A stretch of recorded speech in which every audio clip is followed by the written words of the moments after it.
Prolactin is killing your testosterone, and here's what you can do about it. This is the test defense, where we get into all different means and mechanisms by which our body's testosterone is hindered and damaged, and all the ways that you can get around it and work with it. Today we're talking about prolactin. Prolactin is a hormone produced in the pituitary gland. Its primary responsibility in human biology is to increase and encourage lactation.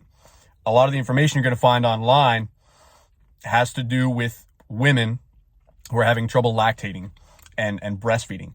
And a lot of that information is also geared toward helping them increase their prolactin. Now, unfortunately, there's not a lot of information out there regarding how to decrease your prolactin, but a lot of it can be deduced simply by inverting the information given to increase prolactin. Okay? Prolactin is negatively correlated with testosterone. So the higher your prolactin, the lower your testosterone, and vice versa. The ideal range for men with prolactin is under 20 nanograms per milliliter. So if you haven't gotten your blood work done, that's something to consider and something to look out for, is check your prolactin levels. If you have low test, there's a good chance that one of the culprits behind this is prolactin, especially depending on how much you engage in the things that we're going to talk about right here. So some of the things that are primarily responsible for the large quantity of men out there having lowered testosterone via increased prolactin, just a couple quick ones here. Antipsychotic medications. Okay, now there's a variety of them that are going to be responsible for increasing your prolactin. This is not any medical advice. If you're going to do anything with your anti-psych meds, if you've been prescribed them, speak with your doctor. Maybe talk to your doctor or your psych. See if there's any way you can pick an anti-psych med that's going to be effective for you, and also not increase your prolactin levels, at least so drastically. Another one's going to be opioids. Opioids and painkillers are responsible for some pretty significant increases in prolactin. And because those are typically used on a fairly long-term and chronic basis, that might be something to consider. Okay. I have spent some time in the past on prescription painkillers and didn't feel too great about it. Right? We're talking about a couple months at a time.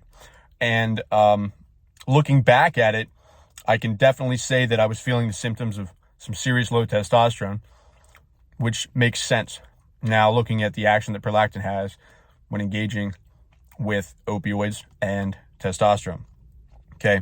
Nutritionally, one of the culprits that we have is oats and barley. Okay.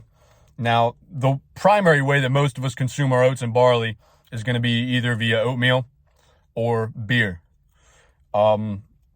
Beer and the oats in it contain beta-glucan. Beta-glucan is a very potent prolactin agent, prolactin antagonist, or increasing your prolactin.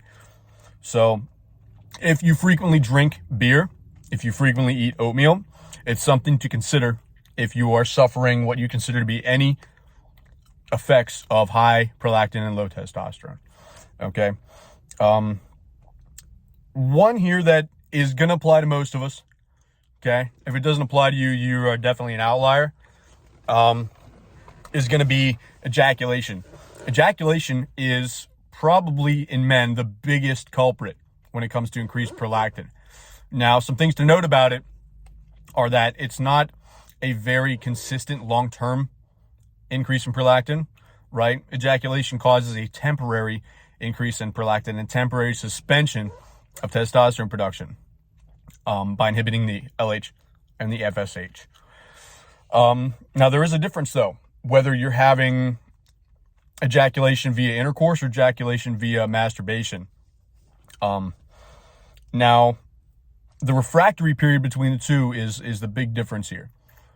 When you masturbate, it is significantly lower than if you were to engage in intercourse and ejaculate.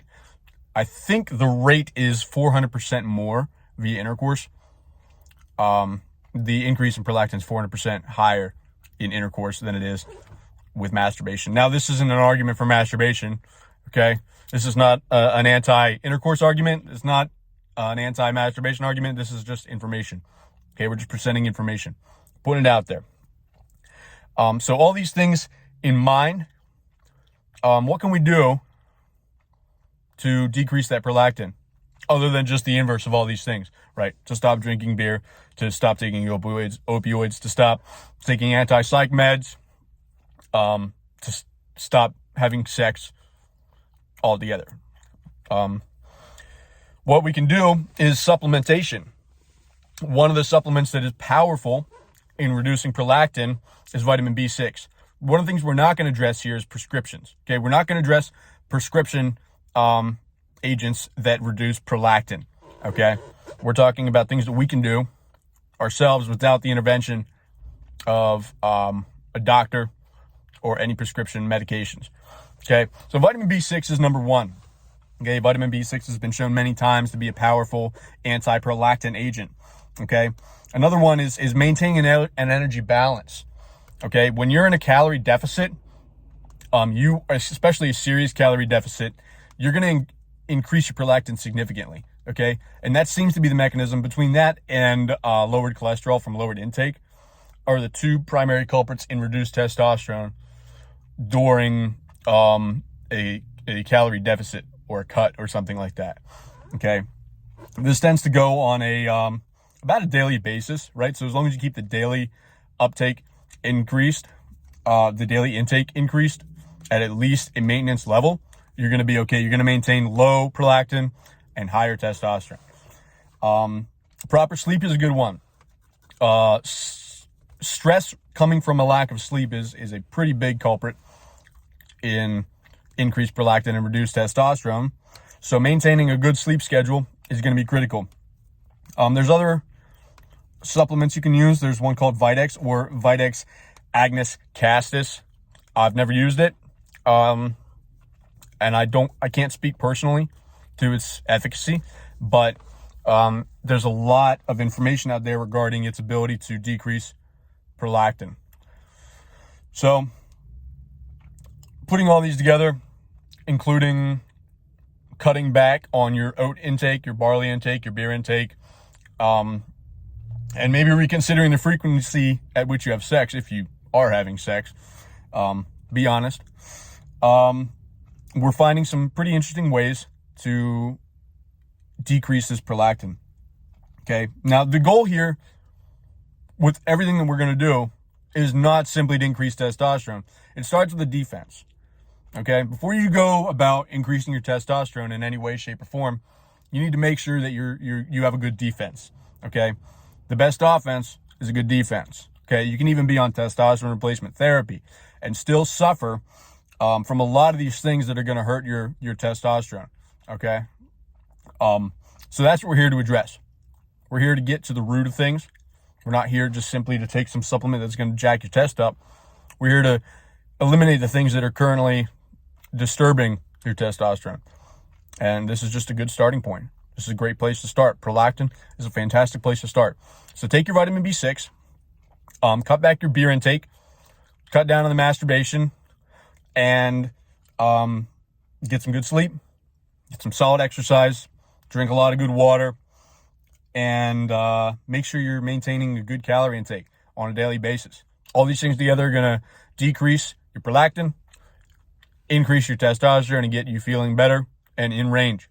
All right, guys, that's it. Have a good one.